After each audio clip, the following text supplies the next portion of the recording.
네, 당신 자신을 위한 책에 관한 모든 이야기입니다. 체큐어 셀프입니다. 장첸입니다. 안녕하세요. 네, 다시 인사하시죠. 안녕하세요, 공 선생입니다. 네, 안녕하세요, 네. 공 선생님. 잘 지내셨나요? 정말 잘 지냈죠. 네. 네, 여러분들 곧 추석입니다. 네, 추석 특집. 네. 오늘 추석 특집. 추석 특집 책뉴어 셀프. 인간 실격. 닌겐 시카크. 네, 함께하고 계시고요. 네. 1부에서 줄거리 쭉 듣고 오셨을 거라고 믿습니다. 그리고 그 짧은 일주일 동안 뭐 네. 이거 책 작은 거 조그만 네. 거 하나 읽어보시기에는 시간이 충분했기 때문에 네. 여러분들 책 한 번 또 읽어보셨을 거라고 생각해요. 그리고 뭐 음. 미리 읽어보셨던 분들도 굉장히 많겠죠. 어떠셨나요, 여러분들? 1부에서 인간 실격을 읽으시고 인물에 대해 평가를 한번 해보라는 숙제를 내왔거든요. 그러게요. 네. 해오셨나요? 제출하세요. 네, 저기 댓글로 제출해주세요. 이메일 주소 써 있으니까 네. 제출하시고 그 댓글로도 한 번씩 써주시면 맞아. 저는 감사하겠습니다. 오늘은 특히 일부의 내용을 듣고 나서 이게 개인적인 감상과 생각을 좀 정리하고 들으면 더 재밌을 것 같아요. 그렇죠. 그것도 그런 왜냐하면 게 네. 오늘 2부에서는 분석적으로 맞아요. 네.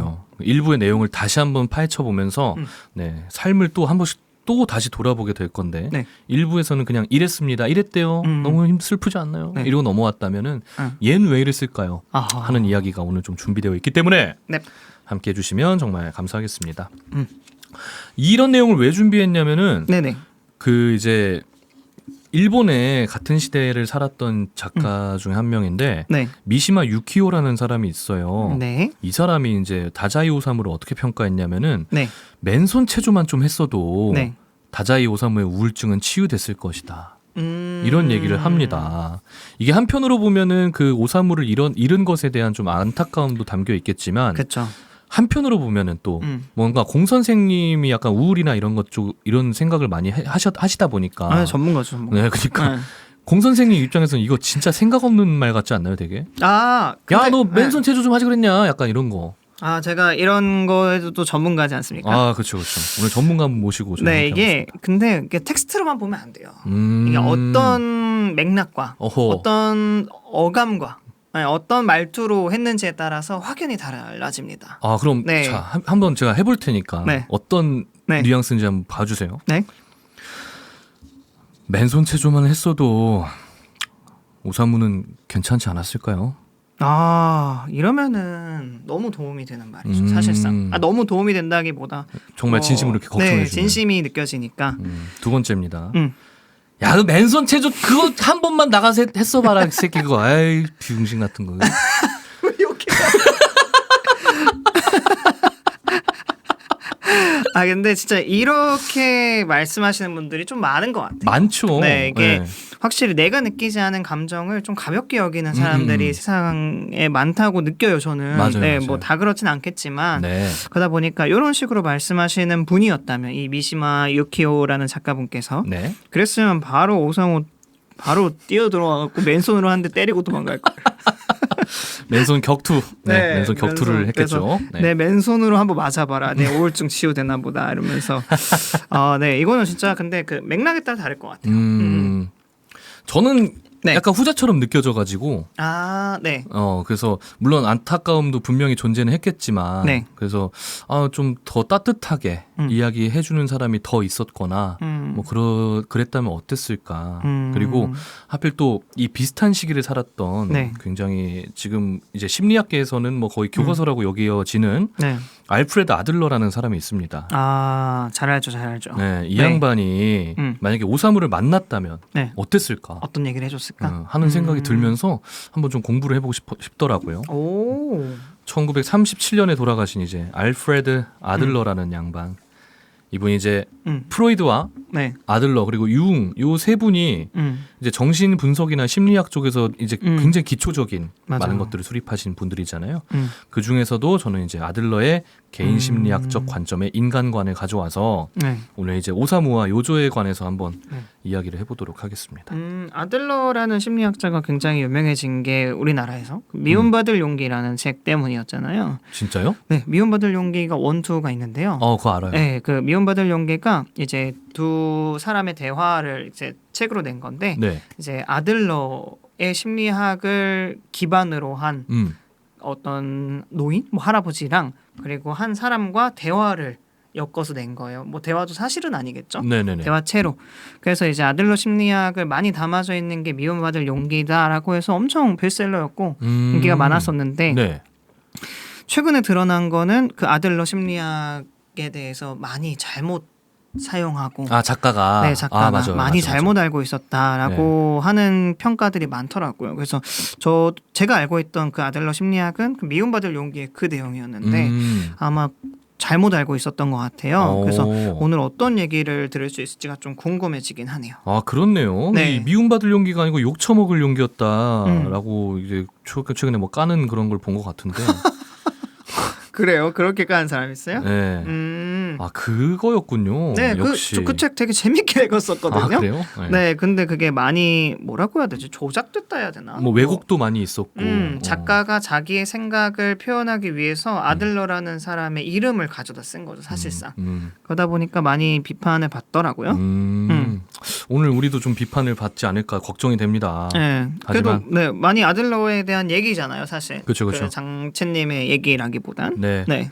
그래서 뭐 아주 개괄적이고 네. 그 뼈대만 좀 소개를 해드리고 그거 바탕으로 할 거니까 좋아요. 뭐 정확히 뭐 아들러에 의하면 요조는 뭐 이렇게 파고들진 못합니다 아직. 네. 그냥 그 틀을 가지고 우리가 한번 바라보자라는 그쵸. 거잖아요. 이런 관점으로 한번 봅시다. 좋습니다. 네. 자, 알프레드 아들러는 이런 주장을 합니다. 네. 개인의 성격 형성은요, 이제 힘이나 개인적인 강화 욕구, 요 요소와 네, 사회적 감정과의 일치 욕구라는 이 두 가지 상호작용에 의해서 성격이 형성된다고 합니다. 이 두 가지는 뭐 어떻게 보면은 융합될 수도 있고 네.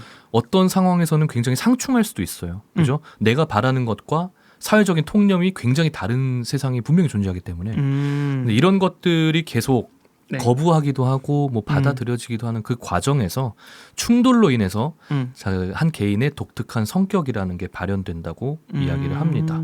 그러면 이제 개인이 생각하는 바라보는 모습과 그쵸. 사회에서 가지는 감정들이 이렇게 막 부딪히고 싸우면서 내 개인의 성격이 만들어진다 뭐 이런 건가요? 그렇죠. 이게 뭐 간단한 단어로 표현하면 나중에 결국 네. 인간은 사회화가 되잖아요. 네. 그래서 이런 작용들과 과정들이 이제 개인의 성격을 형성한다라는 이야기겠죠. 자, 그래서 네. 이 단계와 과정이 어떻게 되느냐?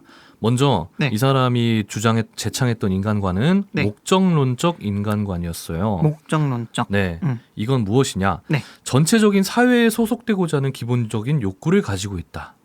한 개인은. 네, 우리 인간은 네. 이게 기본적으로 네. 사회에 소속되고자 하는 욕구가 있다. 오호. 그러니까 뭐 개인의 뭐 성향, 뭐 아이, 집순이, 집돌이 이런 걸 떠나서 네. 어쨌든 인간은 그렇게 살기로 세팅이 되어 있다. 라는 게 이제 이 사람의 네. 주장인 거고요. 네. 인간의 본성 및 행동은 네. 목표 지향적이고 그 목표를 달성하고 추구하는 데 의미를 둔다. 뭐 사실 이런 게 없는 사람은 네. 정말 삶이 공허해 보이잖아요.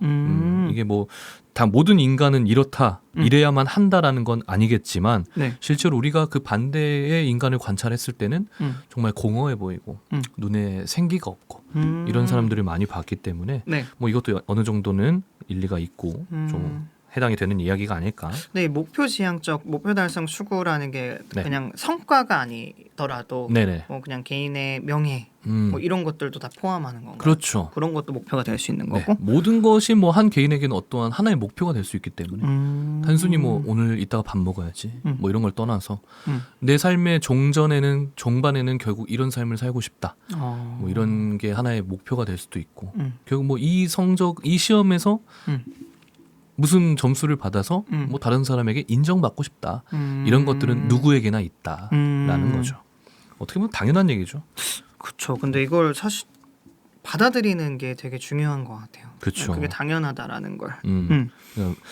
우리가 그렇게 살고 그런 사람들을 많이 봐왔기 때문에 아 맞네 맞는 말이네 하고 넘어가지만 이런 것들을 또 이론화시키고 할 때는 참 맞아요. 많은 고민과 단계가 있었을 거예요. 자, 그리고 낙관론적인 관점으로 인간을 바라봅니다. 오호. 프로이트랑은 약간은 반대되는 경향이에요. 이게 여기서 프로이트는 처음에 이제 결정된 그 유아기의 발달 과정이 결국 모든 인간의 나중을 결정한다. 이렇게 운명론, 어떻게 보면 운명론에 가까운 그런 관점을 가지고 있었다면은 이제 아들러는 조금은 다르고 조금 더 유연한 그런 사고 체계를 갖고 있었네요. 네. 자, 생물학적인 원인이나 환경의 희생자가 아니라 자신의 목표와 행동을 스스로 변화시킬 수 있는 능력을 가진 것이 인간이다. 오호. 네. 자, 그리고 그 행동이나 목표는 어떻게 해서 결정이 되느냐? 인간은 기본적으로 열등감에 의해서 움직인다. 열등감. 네, 이 열등감이라는 게 아우 난 쟤보다 그냥 못났어. 단순히 이런 게 아니고 나의 뭐 결핍을 인정한다거나 그런 것들을 인지하는 데서 출발하는 거겠죠. 단순한 패배감이랑은 좀 다르다라는 그쵸. 거죠. 네, 저 새끼를 이기고 말겠어. 이런 뭐 부정적인 복수심 같은 게 아니고, 그렇죠, 그렇죠. 내가 뭔가 부족하다 이런 것들을 알기 때문에 인간은 누구나 우월성을 추구하게 되고 여기서 말하는 우월성 또한 내가 쟤보다 이건 낫지 이런 좀 건방진 게 아니고 이전에 나보다 나아지는 것들 그런 것들을 다 추구할 수밖에 없다라는 네. 거를 또 이야기하고 있고요. 네. 그 과정에서 이제 내가 다른 사회학적인 인간들에게 네. 어떤 대우를 받고 이 열등감을 어떻게 다루느냐가 이 성격을 형성하는 데 큰 영향을 끼친다고 합니다. 자, 이 대목에서 네. 요 한 문장을 가지고 우리가 요조를 한번 다시 떠올려 봅시다. 네. 하녀들 막 하인들한테 막 거의 장난감 취급당했지. 아. 어렸을 때였는데. 아마 8살, 7살 요때였을 것 같은데. 그리고 분명히 자기도 열등감이 있었어요. 나는 이런 게 부족하다. 나는 이게 너무 무섭다. 근데 이런 것들을 다루는 방법을 전혀 몰랐고 그렇게 커온 거죠, 그냥. 그나마 자기가 생각해서 만든 방법은 익살이었는데 그건 그냥 하나의 페르소나를 좀 과밀하게 만드는 과정이었잖아요, 그냥. 그러다 보니까 해결이 안 된 채로 성장을 하게 된 겁니다. 자, 그래서 이제 이어서 또 한번 보겠습니다. 네.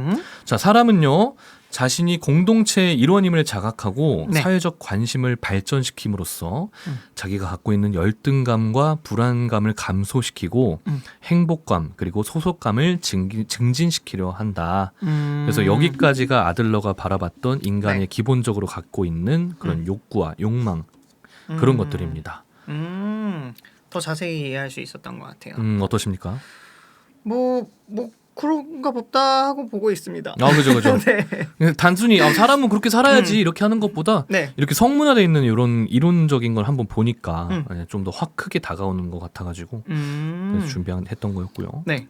자, 이제 그 발달 과정에 관해서 한번 볼게요. 네. 자, 중요하게 여겼던 게 이제 네. 가족 구도와 출생 순위였어요.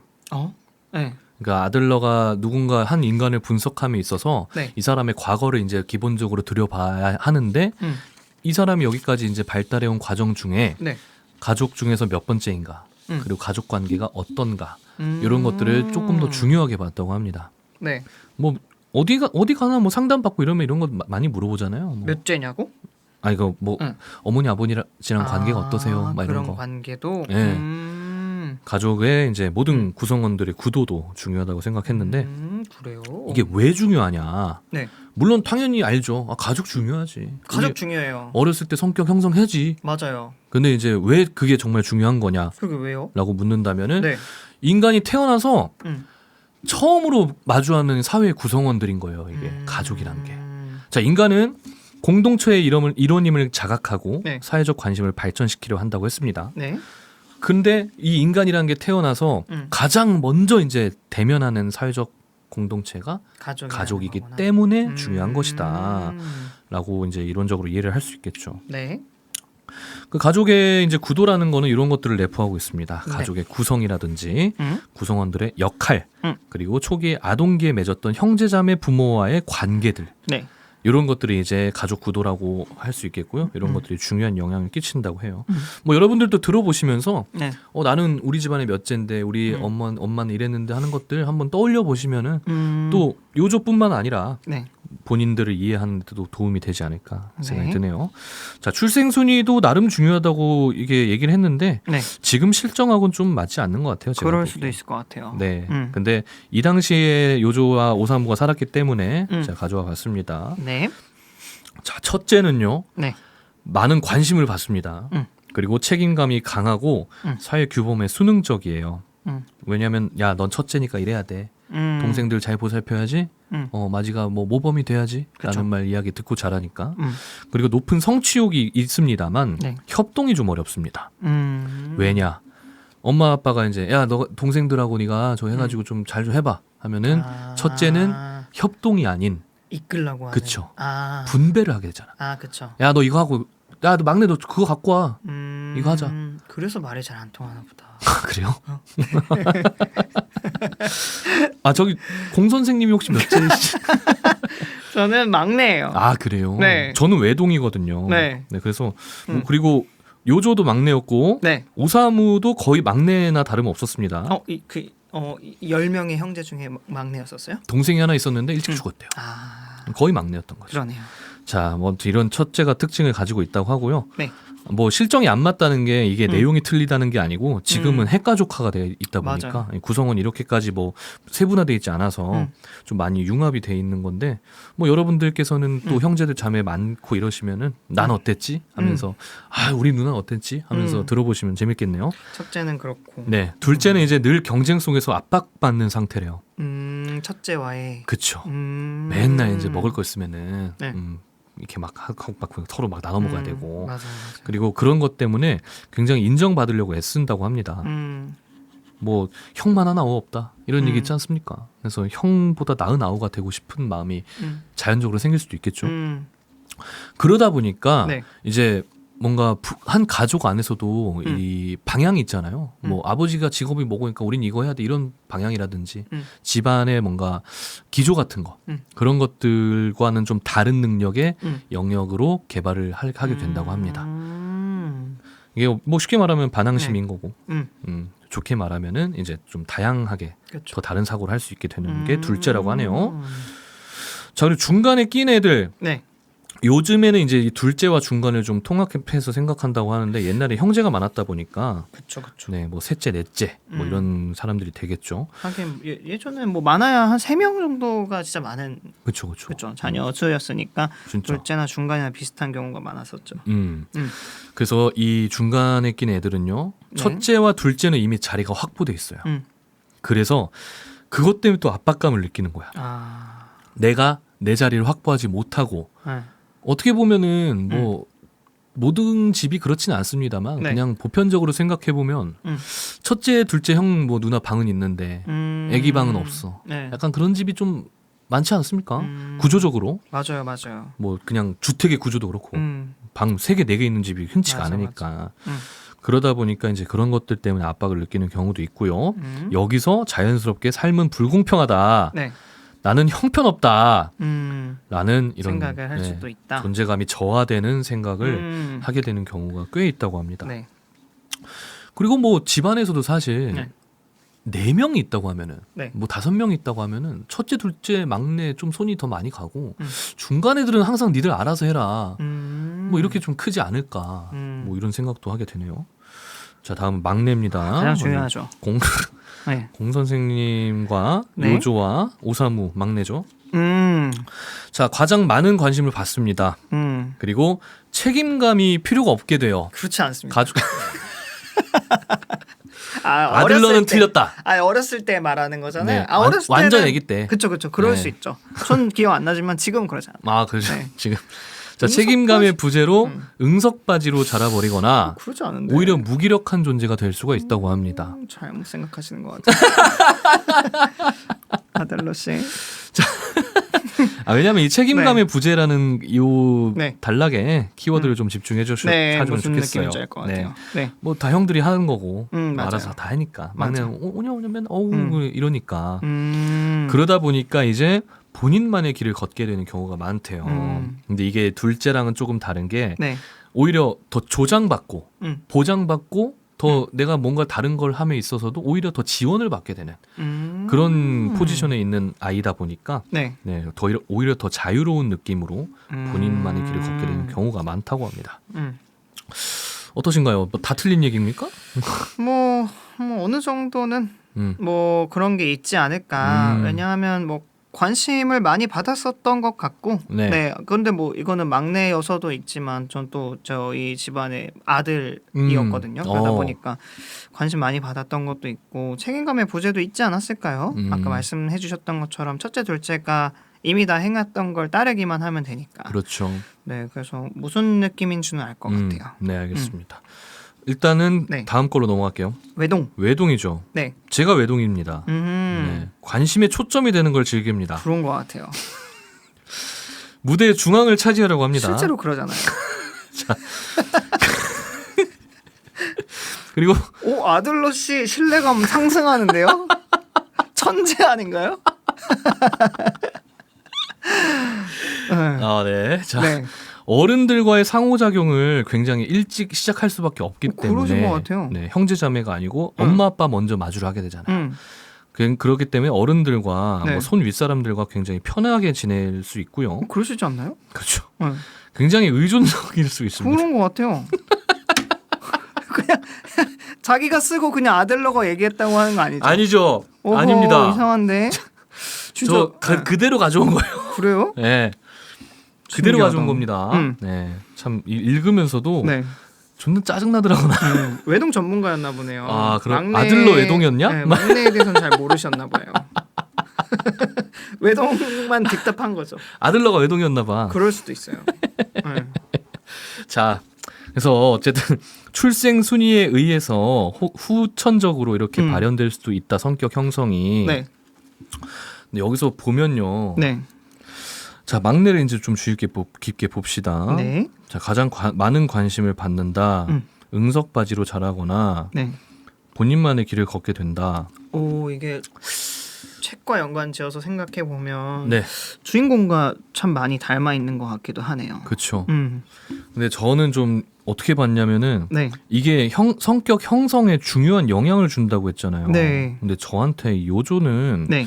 관심 밖의 아이였거든요. 집안에서. 아, 오사무도 작가도 유모의 손에 자랐다고 했습니다. 그러네요. 관심 제일 많이 받아야 할 나이인데 얘들은 지금 관심을 못 받았어요. 그래서 아마 이때부터 조금 이 순위에 의한 그러니까 선천적인 이런 순위부터 이미 약간 어딘가 망가져 있지 않았을까. 작중에서는 요조가 이제 자기가 기억하는 자신의 일을 서술하면서 시작이 되는데 네. 그 전의 일들은 구술돼 있지 않거든요. 근데 저는 아마 그래가지고 이렇게 추정을 하고 있습니다. 네. 지금. 나중에 또 말씀드리겠지만 네. 네, 그래서 이 출생 순위도 분명히 어느 정도 영향을 미쳤을 거다라는 거 네. 짚고 넘어가겠습니다.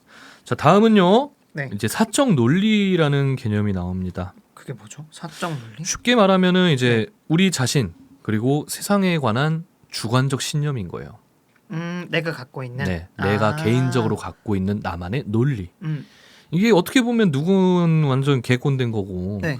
신념이라는 게 또 무식한 놈이 신념 가지면 진짜 무섭다고 하잖아요. 네, 이런 것들이 이제 훗날에 네. 형성이 되면서 이제 전체적으로 또 나의 성격을 형성하는 데 큰 영향을 준다고 합니다. 자, 오류가 뭐 있을 수는 있겠죠. 네. 내가 살아온 나만의 세상 속에서 만들어낸 하나의 그 지침 같은 거니까. 그렇죠. 그러니까 오류가 있을지라도 삶을 인도하는 역할을 한다고 합니다. 참 그런 사람 많죠. 뭐뭐 논란, 뭐뭐 해가지고 뭐 어디 올라오고 이런 사람들 보면은 네. 이 사람들은 다 신념이 있는 거예요. 자기가 자기가 그렇게 살아왔고 네. 그게 틀렸다고 생각 안 하니까 그렇게 행동하는 거라고. 그런 역할을 하고요. 네. 자, 아들러는 이제 이렇게 얘기합니다. 상대의 이 사적 논리를 먼저 이해함으로써 네. 이 일상의 적응을 방해하는 자신의 신념을 자각해야 되고 네. 그 잘못된 사고 방식을 완화해서 네. 건강한 방식을 갖도록 하는 게 이 분석학의 목표인 것이다. 이게 쉽지 않죠, 근데 그쵸. 신념을 쉽지 깨라는 않죠. 게. 네. 네, 신념을 깨라는 게 어떻게 보면 내가 틀렸다는 걸 인정하는 과정을 거쳐야 하는 거잖아요. 그렇죠. 그러다 보니까 정말 쉽지 않은 과정인 것 같아요. 맞아요. 진짜 오래 걸리고. 네. 애초에 이 신념에 대해서 균열이나 공격을 받는다는 느낌을 받을 때부터 이미 인간은 약간의 방어 기제가 발동할 수밖에 없지 않습니까? 맞아요. 근데 여기에 더 중요한 말이 써 있는 게 뭐냐면은 네. 일상의 적응을 방해하는 신념이라고 했어요. 음. 이걸로 인해 내가 좀 피해를 입고 네. 내 삶이 점점 망가지는 것 같아. 그러면은 그때는 조치를 취해야 된다라는 이야기인 건데 뭐 요조나 오사무도 계속 이제 일상의 적응이라든지 자신의 삶에 관해서 엄청나게 방해를 받기 시작했겠죠. 이게 자기가 뭐 만든 혹은 만들어진 신념 때문에 네. 자기가 자각을 하지 못했을 수도 있겠지만, 그쵸. 네, 그래서 요것들을 아들러가 좀 지켜봐줬으면 어땠을까 하는 생각이 들면서요. 자, 이런 신념, 사적 논리 그리고 이런 신념을 통해서 우리에겐 결국엔 생활 양식이라는 게 형성이 됩니다. 자, 생활 양식은요, 네. 내가 생각하는 상상 속의 핵심 목표, 네, 혹은 가상의 목표, 자기 이상 혹은 완벽이라는 목표를 이야기하는데요. 누군가에게는 그냥 단순히 이루고자 하는 꿈이 될 수도 있겠고, 네. 아까 처음에 얘기했듯이 네. 누군가는 내 삶의 종반에 이런 모습일 거야 라고 그리는 이상향일 수도 있겠죠. 그래서 근데 이것들은요, 언제나 네. 우리가 우리 마음속에서 만들어내는 상상이잖아요. 그렇죠. 그래서 완벽해요. 네. 왜냐하면 우리는 우리의 부족한 점들을 상상으로 채워놓진 않거든요. 그렇죠. 완벽한 것들을 언제나 추구하기 때문에 언제나 그것에 도달하지 못할 가능성이 크다고 합니다. 그리고 인간이 고장나는 때가 이런 때라고 해요. 네. 도달하지 못했을 때. 이때 약간의 회의감 혹은 뭐 모멸감 그렇죠. 이런 걸 느낄 수 있겠죠. 그래서 그때가 정말 중요하다라고 합니다. 그때가 중요하다는 게 이제 그때 네. 어떻게 하라는 건가요? 어떻게 행동하느냐가 중요하다. 그 당시에 어떻게 받아들이고 행동하는지가 중요하다. 그쵸. 그래서 그런 것들이 이제 네. 또 앞으로 쭉 이야기를 나눌 거고요. 좋아요. 근데 네. 이 그때 어떻게 행동하느냐는 저희 지난 책 유어셀프 한번 쭉 돌려보시면 정말 많은 답들이 나와 있지 않겠습니까? 다양한 해답들이 나오긴 하죠. 그렇죠. 뭐 네. 세이노의 가르침, 타이탄의 도구들, 뭐 불안, 도덕 감정론 이런 것들 얘기하면서 정말 우리가 수도 없이 다뤘던 이야기일 거예요. 그러니까 모르시겠다면은 네. 보고 오세요, 가서. 한 번씩 보고 오시길 기다리고 있고요. 네. 네. 보고 오셨구나 라고 생각하고 네. 이어가도록 하겠습니다. 네. 자, 이 생활 양식이란 건요, 네 가지 요소로 이루어집니다. 자, 주관적 세계관, 그리고 목표, 그 목표를 이루기 위해 사용하는 행동 전략들, 네. 그리고 그 행동이 초래한 결과들. 자, 이 하나의 큰 세계관 안에서 네. 목표라는 게 이제 지향점으로 있고요. 네. 그걸 향해서 행동 전략을 우리가 사용하게 됩니다. 네. 그리고 그것들은 의도치 않은 결과를 낳을 때도 있어요. 그래서 이 모든 것들이 우리가 살아가는 행동 양식이다. 네. 라는 이제 개념을 정립해 주셨어요, 아들러 씨께서. 네. 네. 그리고 이제 쭉 그래, 아들러는 인간을 이렇게 생각했구나. 그럼 이 사람의 관점으로서 우리 이제 주인공들 한번 돌아봅시다. 자, 아까 뭐 지나오면서 제가 말씀을 드렸지만 네. 요조가 처음 만났던 세상이 어땠을까요? 처음 한번. 만났던 세상? 네. 글쎄요. 어떤 가족 분위기였는지는 사실 제가 유추할 수 있는 문장들이 없었어서 네. 단순히 그냥 그 얘기밖에 없잖아요. 아버지가 선물 사려고 했던 그 에피소드. 네. 그래서 어땠을지 좀 궁금하네요. 어땠나요? 자, 그래서 그 네. 문장을 제가 하나 가져왔습니다. 네. 중간에 내용이 나오는데 진짜요? 네네. 일부에서 얘기를 안 해가지고 아. 빼느라고. 자, 읽어주시죠. 나는 어릴 때부터 우리 가족들에 대해 아는 바가 없었습니다. 그들이 얼마나 괴로워하며 또 무엇을 생각하며 사는지 전혀 짐작할 수 없었습니다. 이게 뭘 의미할까요? 얘기 뭐 그냥 남처럼 지냈나 보네요. 그렇죠, 그렇죠. 오히려 오히려 요조는요, 네. 이 가족들하고 식사하는 시간이 너무 두려웠대요. 왜요? 약간 옛날 가택이다 보니까 네. 어두컴컴한 그 식탁에 그냥 가족들이 쭉 앉아서 그냥 밥만 먹는 거야? 살아야 돼서 밥만 먹고 있는 그 광경이 너무 두렵기도 했고 기괴하기 짝이 없었다. 그리고 자기는 식사 시간이 그렇게 싫었대요. 그리고 요조는 이게 병인 건지 아닌 건지 제가 정확히는 모르겠는데 네. 공복이라는 걸 느낄 수 없었대요, 몸이. 그러니까 맨날 뭐 먹여가지고 이제 배고픔을 몰랐던 게 아니고 정말 배고파도 배고파라는 거를 느끼지 못했다고 합니다. 진짜요? 근데도 이제 뭐 학교 갔다 돌아오면 간식 먹이고 막. 밥 먹어라 하니까. 네, 자기는 그게 싫었는데 밥은 살기 위해선 당연히 먹어야 되는 거야.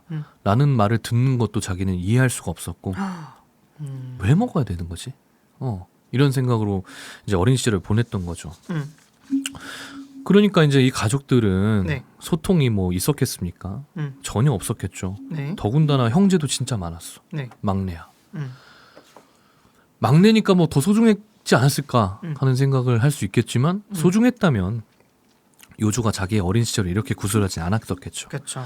그래서 저는 이 집안에는 소통이 완전 전무후무했고 그것 때문에 요조가 어느 순간부터 그냥 어린 시절부터 좀 고장난 채로 자라지 않았을까라고 강력하게 추정합니다. 뭐죠? 판결 내리시는 것 같아요. 근데 뭐 그랬습니다라고 말해버리면 안 되니까. 아, 그렇죠. 네, 그냥 추정해요. 근데 이런 것들을 바탕으로 봤을 때. 네. 근데 뭐 여러분들도 그렇게 느끼지 않았을까? 진짜 이거 저도 그렇게 생각하는데 네. 진짜 소통이 참 중요한 것 같아요. 중요하죠. 아이들과 혹은 가족들 내에서. 네. 저도 좀 비슷한 감정을 느끼거든요. 저는 가족들을 만나는 걸 뭐 싫어하진 않지만 얘기하는 시간을 굉장히 싫어합니다. 네, 그래요? 이게 얘기가 아니에요. 네, 그러다 보니까 뭐 얘기를 하는 시간도 없고 사실상 그래서 뭐 이럴 거면 뭐하러 만나나 해서 잘 안 만나기도 해요. 오. 근데 진짜 네. 뭐 우리네 어르신들이 그랬잖아요. 사실 뭐 표현하지 못한다라는 걸 당연하게 생각하시면서 얘기 잘 안 하시고, 네, 그러면 안 될 것 같다는 생각이 좀 드네요. 그쵸. 이걸 듣고 나니까. 네, 맞아요. 그리고 뭐 남이 알아주길 바라고만 있는 것도 뭐 옛날엔 그게 좀 미덕일 수도 있고 오히려 더 로맨틱한 하나의 뭔가 장치였을 수도 있겠지만 요즘 세상은 진짜 소통이 좀 맞아요. 많이 중요시 되고 있다 보니까 더 많이 중요해진 것 같아요. 점점. 전하지 않는 진심은 참 쓸모없는 것까지는 아니지만 사라질 수밖에 없지 않나. 말하지 않아도 알아. 뭐 이런 거는 저는 불가능하다고 생각해요. 야, 초코파이가 네. 인간을 망쳐놨네. 인간을 망쳤어요. 되게 거창하게 망쳐버렸네요.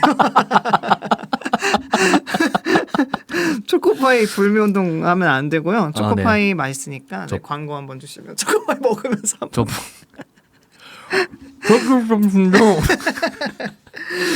저 빠초 좋아합니다. 네, 바나나 초코파이 되게 좋아합니다. 연락 주세요. 네. 그래서 네. 소통이 단절되어 있을 것이다. 그래서 이제 요조가 네. 조금 우리가 보기에는 어떻게 보면 참 나약하고 유약하기도 하고 그런 성격을 지니게 되지 않았을까라고 강력하게 추정하는 바이고요. 네. 또 하나의 증거가 있습니다. 네. 지금 진짜 판결하는 것 같네. 그러니까요. 증거 네. 두 번째. 하인들과 하녀한테 추행을 당했다 했죠. 아, 맞아요. 네. 이게 가능한 일이겠습니까? 그러게요. 집안의 소통 체계가 거의 완벽하게 단절돼 있다는 거를 또 방증하는 게 아닐까. 누군가는 관심을 갖고 지켜봤을 수도 있고 맞아요. 아무리 정말 막 이 방에서 저 방까지 걸어서 한 20분 걸리는 그런 집은 아니었겠죠. 네, 그런 집이 아니었음에도 불구하고 뭔가 집안에서 이런 사단이 난다는 거를 몰랐다는 거는 평소에 그냥 모든 생활에 대해서 관심이 없을 수밖에 없는 그런 환경이었을 것이다. 그래서 네, 이게 또 하나의 증거가 될 수 있겠죠. 사실상 아들러는 지금 그 요조라는 주인공에 대한 성격 형성과 그 성격에 대해서 왜 그랬을까를 얘기하는 것 같은데 저는 그 요조가 뭘 느꼈을까를 조금 더 보고 있는 것 같아요. 아, 주인공에게 더 이입한다. 주인공이 왜 뭘 느꼈을까 했는데 저는 꾸준히 사랑받고 싶었던 걸 느끼고 싶었던 것 같아서 그 사실 추행을 당했을 때도 이걸 내가 말하면 뭔가 내가 잘못한 것 같고 내가 미움받을 것 같아서 말을 더 못했을 것 같아요. 그러다 보니까 더 소통이 안 됐고 그러다 보니까 그 소통의 체계 자기가 스스로 생각해낸 체계가 유일하게 익살이었던 거죠. 그죠. 네, 그랬을 때 사람들은 나한테 화내지 않았고 그랬을 때 사람들은 나한테 웃어주니까 그렇게 익사를 통해서 했던 것 같다는 생각이 드네요. 네, 정말 이 소통의 단절로 인한 그 사랑의 부재가 정말 많은 걸 만들어낸 것 같다는 생각이 듭니다. 그렇죠. 그리고 정말 진정한 사랑을 뭔가 느껴보지 못했던 아이에게는 그런 것도 누군가 나에게 주는 관심의 일부가 아닐까라는 좀 어긋난 생각을 할 수 있지도 않았을까. 그럴 수도 있을 것 같아요. 물론 작중에서는 요조가 그 하인들마저도 너무 다 그냥 혐오스럽고 막 그렇게 느껴졌다고 했지만 그래도 이런 걸 택했다고 한 걸 보면은 그렇게 느껴지지 않았을까. 그리고 뭐 말씀해주셨다시피 네. 요조는 이런 모든 것들을 이제 익사를 통해서 극복하려고 합니다.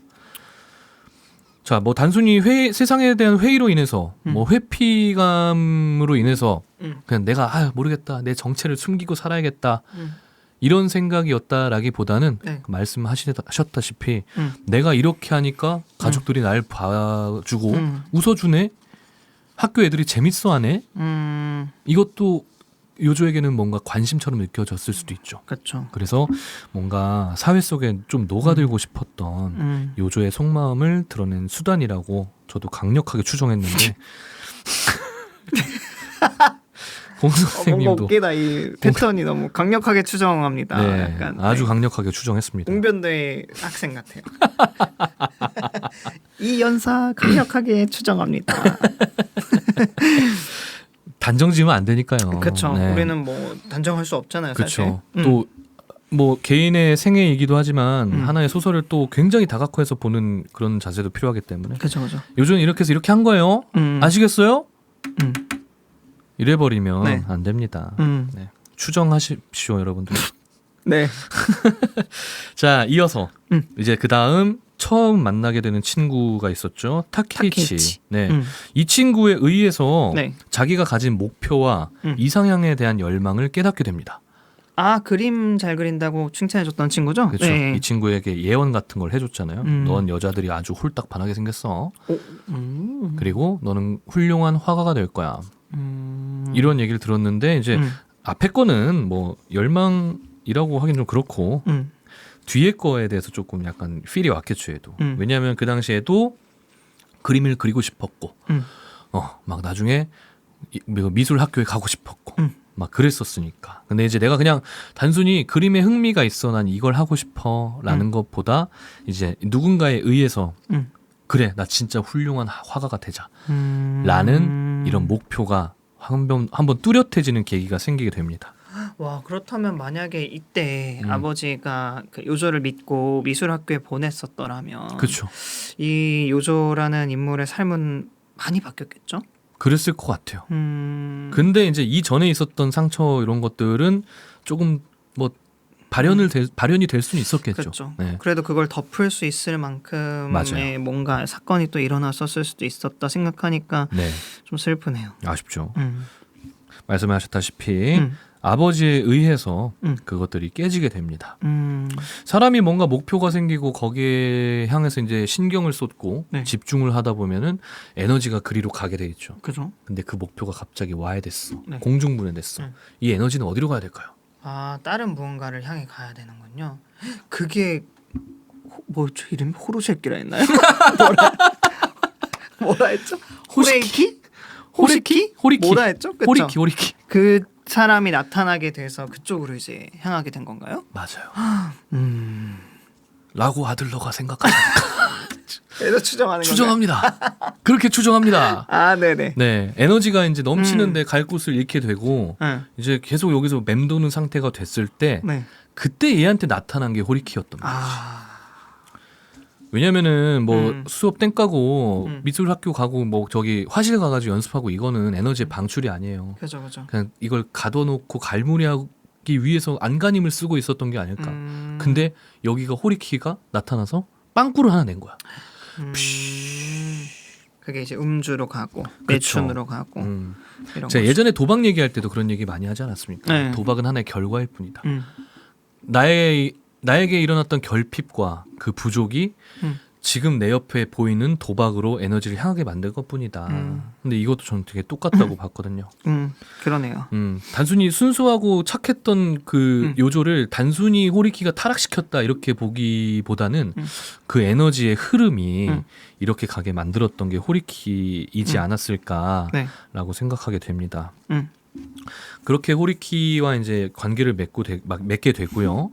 이게 또 이제 처음으로 이제 성인까지는 아니지만 어느 정도 큰 사회에 나와서 처음 관계를 맺은 사람이 또 호리키예요. 아하.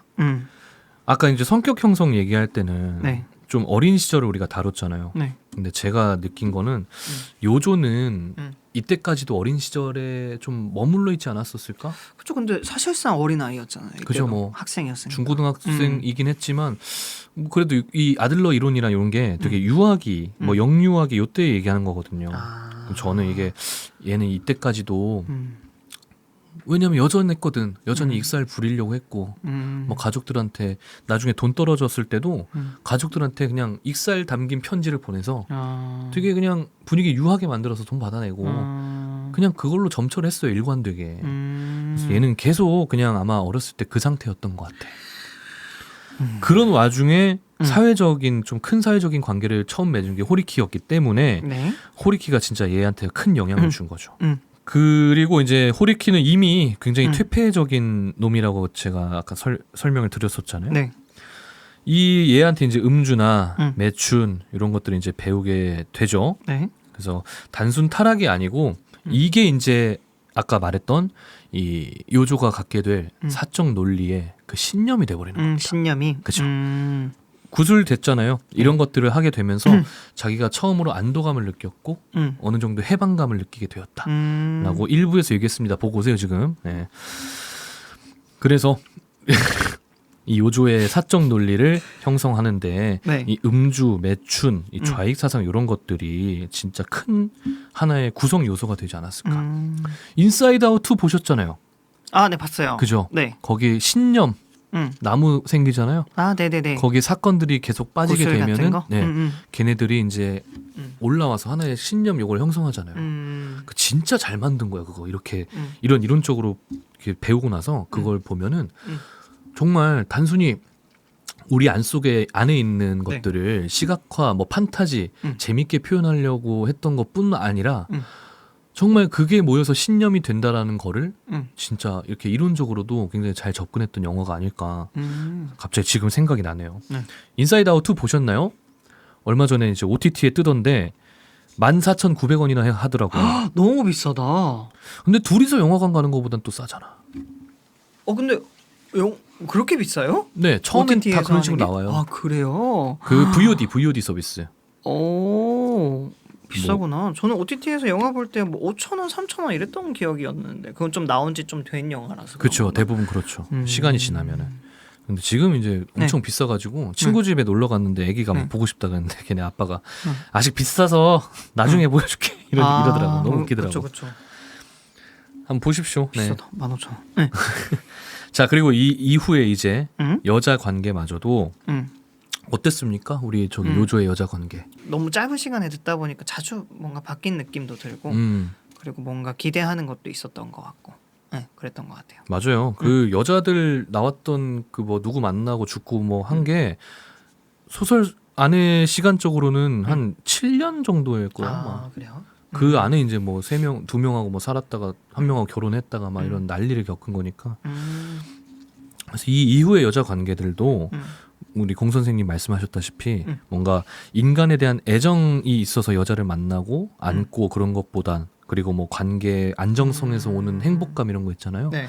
그런 것들을 추구했다기보다는 제가 보기에는 정말 뭐 누구나 보기에도 그렇게 느꼈을 수 있겠습니다만 현실을 잠재우는 의존제로서 그리고 단순한 도피처로서 여자를 이제 대하게 됐던 거죠. 추정하는 거죠. 추정합니다. 이렇게 강력하게 추정합니다. 네. 물론 뭐 네. 아까도 굉장히 희망적인 이야기를 하는 구절도 있었잖아요. 네. 뭐 이렇게 내가 비참하게 죽지 않을 수도 있겠다. 이렇게 행복하게 살다 보면. 근데 이런 것마저도 저는 뭐 그 여자에 관한 사랑이었다기보다는 네. 그냥 지 현실이 좀 이제 좀 나아졌으니까 이제 좀 약간 살만하네. 진짜요? 좀 방향이 자기 안으로 향하지 않았었을까. 저는 그때는 그렇게 생각했거든요. 이때는 왜냐면은 나이도 먹을 만치 먹었을 때였고 그 이후에 이제 여자들을 대하는 모습들을 보면서 전 이렇게 강력하게 추정했습니다. 저는 오히려 그때 만났었던 때의 여자분의 이름이 뭐였더라요? 요시코. 요시코를 만났을 때는 저는 그 안정감을 많이 느꼈던 것 같다는 생각이 들어요. 그래서 요시코의 별명이 신뢰의 천재였잖아요. 제가 계속 느끼는 그 인정과 사랑을 받을 수 있었던 유일한 존재였기 때문에 중독 에서도 벗어날 수 있었고 그리고 그만큼의 행복감을 느꼈던 거지 않을까 하는 생각에서 저는 그 대목도 인상 깊었던 게 3일 동안 누워있고 깨어나서 나는 더 이상 여자를 만나지 않겠다라고 단언했잖아요. 맞아요. 저는 그 말이 똑같이 들렸어요. 나는 더 이상 사랑을 찾지 않겠다 라는 말과 똑같다고 생각이 들어서 사랑에서 상처받고 결국에 또 사랑과 멀어지는 게 너무 마음이 아팠거든요. 네, 그래서 어떻게 보면은 의존제로서 도피처로서 생각할 수도 있겠지만 네. 저는 받아들였을 때는 정말 그 안정성을 너무 찾고 싶었던 게 아닐까 하는 그 갈구하는 마음이 너무 안타깝게 느껴지더라고요. 참 일부에서 줄거리를 다 들어보셨겠지만 이제 이렇게 요조가 겪었던 모든 억가의 상황이 전 다 그냥 사랑이라고 생각해요. 되게 그러니까 한 단어로 표현하자면 네. 사랑. 뭐 여자들과의 관계도 다 그랬던 것 같고 사랑이란 걸 갈구했고 어렸을 때 집에서 있었던 모든 일들도 얘는 사랑받고 싶었던 것은 아닐까라는 생각이 들고 아들러의 관점으로 네. 네, 인간을 한번 이해해 보려고 이론을 한번 쭉 봤고요. 그 이론을 통해서 요조의 삶을 한번 되돌아봤습니다. 너무 뭔가 딱딱 들어맞지 않습니까? 재밌네요. 그렇죠, 그렇죠. 네. 그래가지고 우리가 단순히 뭐 계속 얘기합니다만, 네. 아유 불쌍해, 얘는 이래서 이렇게 됐어라는 것보다는 이제 이론적으로 뭐에 대한 열망이 있었는데 그런 것들이 와해되고 나서 에너지가 어떻게 흐르는지, 혹은 뭐 어떠한 인물이 어떻게 영향을 끼쳤는지 네. 이런 것들을 한번 보는 시간이었는데 네. 어떠셨나요? 저는 오늘과 같은 시간을 너무 애정합니다. 아 그래요. 네, 오늘 네. 같은 시간 너무 좋아하는 이유가 네. 그러니까 제가 느끼기에는 많은 분들께서 뭐 인터넷이든 이런 거에서 단편적으로 보는 거지만 비단 많은 분들이 그 사람을 이해하려고 할 때 그 사람의 한 부분만 보는 것 같아요. 그렇죠. 현재를 보지 않습니까? 누군가가 뭔가를 잘못했다는 기사가 올라오면 그 잘못에 집중을 하는 것 같은데 되게 그 사람이 그 잘못을 저지를 때까지 혹은 여기 요조라는 인물이 결국에 본인의 삶을 마감할 때까지는 그 수많은 사건 사고와 아들러가 말했던 많은 신념들과 많은 뭐 성격 형성의 과정이 있었을 텐데 그 과정을 대부분 무시해 버리는 것 같아요. 네, 그래서 이런 대화와 이런 책을 읽으면서 이 사람의 인물에 대한 해석을 해보는 게 저는 지금의 이런 세태를 좀 무마시키기에 너무 도움이 되는 것 같다는 생각이 들어서 네. 저는 오늘 너무 즐거웠습니다. 재밌었고요. 다행이고요. 네. 저는 오히려 이 인간실격의 후기를 말씀하시는 분들께서 네. 이 인물에 대해 불호가 많았어요. 그렇죠. 네, 그리고 얘는 뭐 이게 뭔데 이게 왜 좋다고 하는 거지라는 얘기를 되게 많이 들었었는데 네. 그 얘기가 좀 이해가 갑니다. 입체적으로 보지 않으면 너무 재미없을 것 같고 너무 기행이잖아요. 사실 맞아요. 익살이라는 행동이 무슨 말인지 알 것 같지만 뭐 조금 더 사람들이 더 뭐랄까 넓은 시야로 사람을 바라봐줬으면 좋겠다 하는 생각이 드네요. 네. 네. 같은 책을 뭐 읽어도 또 시기에 따라서 이렇게 다르게 읽히듯이 맞아요. 우리 또 뭐 사는 세상도 또 이제 그렇지 않을까. 또 지금 느꼈던 모든 것들이 나중에는 그때는 이랬는데 이게 이래서 이런 거였구나 하는 일들이 앞으로도 많아질 거기 때문에 저도 앞으로 여러분들께서 이런 거 책 읽으시면서 그리고 뭐 한 번씩 공부해 보시면서 더욱더 좋은 시야 그리고 시각을 많이 가지시길 바라겠습니다. 그리고 아들러는요 결국 이런 이론을 통해서 사람을 분석해내고 궁극적으로 지향하고자 하는 목표가 뭐였냐면 올바르게 기능하는 성인을 만들어내는 거였어요. 근데 이제 요조는 결국 그렇게 되지 못했죠. 그래서 그게 너무 아쉽더라고요. 아들러가 오사무를 만났다면 어땠을 것 같습니까, 진짜로? 말이 일단 안 통했겠죠? 그죠. 네. 무슨 말을 하는지 서로 잘 몰랐겠죠. 맞아요. 네. 그리고 이 당시에 오스트리아랑 일본이 관계가 어땠지? 서로 어디에 있는 나라인지 모르지 않았을까요? 그런가요? 아닌가? 이 2차 대전 때니까. 그러면 좀 그러니까 그 사건이 발발하기 전이면 몰랐을 것 같고. 그러니까. 발발하고 난 다음이면 알았을 수도 있겠네요. 뭔가 1차 대전 때 이제 약간 오스트리아가 욕 좀 많이 처먹고 2차 대전 때는 개쩔이 돼 있었는데 2차 대전 때 이제 완전 날라댕기던 게 일본이었잖아요. 맞아요. 그래가지고 아, 둘이 만났으면 좀 어땠을까. 하필 또 진짜 비슷한 시기를 살았더라고요. 저는 요번에 알았는데. 맞아요. 그러네요. 네. 그래서 시기적으로. 네, 이게 좋은 분들을, 좋은 뭐 상담가들을 만나고 이런 것들 정말 인생에서 중요한 것 같기 때문에 여러분들도 저희 만나신 거 축하드립니다. 저희가 상담가였나요? 필요한 거 있으면 얘기하세요. 네. 뭐 네. 저기 자식이 뭐 요즘 이렇게 말을 안 듣는 이런 거 저한테 다 말씀하시면요. 네. 저희가 또 강력하게 추정하는 맞아요. 강력하게 수정할 수는 있습니다. 네, 뭐 네. 저번 비트코인 그것도 저기 뭐야, 저기 우리가 뭐 하라고 하는 게 아니고, 맞아요. 네, 우리가 추정하는 바를 말씀드렸던 맞아요. 거기 때문에. 사셨나요? 아직 안 샀어요? 얼마요 지금? 지금 좀 많이 떨어졌어요. 아, 그래요? 오늘 네. 특히 좀 많이 떨어져가지고 네. 얼마더라? 뭐 5,800달러까지 내려갔던 것 같은데. 야, 그때 일부 보고 만약에 괜찮네, 나도 사봐야겠다 하시는 분들 지금 좀 우리 원망하고 있을 수도 있겠다. 아니요, 저는 그 단기성을 말한 적이 없습니다. 저는 그 장기적인 투자의 관점으로 말했었기 때문에 네. 만약에 탓했다? 반성하셔야 됩니다. 지금 마이너스 10%라고 해서 절 탓했다. 네. 반성하셔야 돼요. 네, 또 여러분. 장기적인 관점으로 투자를 하셔야 합니다. 추가 매수의 기회입니다. 네. 네. 더 사면 돼. 그만이야. 계속 사기만 하면 돼. 은행 돈이야. 맞아요. 네, 오늘 인간 실격 네. 2부였고요. 저희 아들러의 관점으로서 우리 또 요조의 삶을 한번 들여다봤는데, 네, 여러분들께도 좀 여러분들의 삶도 한 번씩 이렇게 들여다보는 시간이 되시길 바라겠습니다. 그럼 저희 다음에는 네. 좀 더 밝은 책으로 돌아오는 걸로 하죠. 다음에 밝은 책? 안 되는데. 안 돼? 제가 지금 준비하고 있는 책은 살인이 일어납니다. 피가 낭자하고요. 제가 한 절반 넘게 읽었는데 아직까지도 그 시체를 처리하지 못해서 힘들어하는 주인공이 나오고 있거든요. 너무 기대된다, 여러분. 네. 그죠? 그래서 추석이 끝나고 네. 이제 그 살인 사건에 대한 얘기를 한번 해보도록 하겠습니다. 다음 시간 너무 기대된다. 그럼 구독 눌러놓잖아요? 바로 알 수 있어요, 영상 뜨면은. 그럼. 그러니까 여러분 구독 눌러주시고, 네. 좋아요 눌러주시고요. 네. 댓글도 달아주시고요. 네. 다음 저희 시간 기다려주시기 바라겠습니다. 네. 이상 책 유어셀프였습니다. 안녕히 계세요. 안녕히 계세요.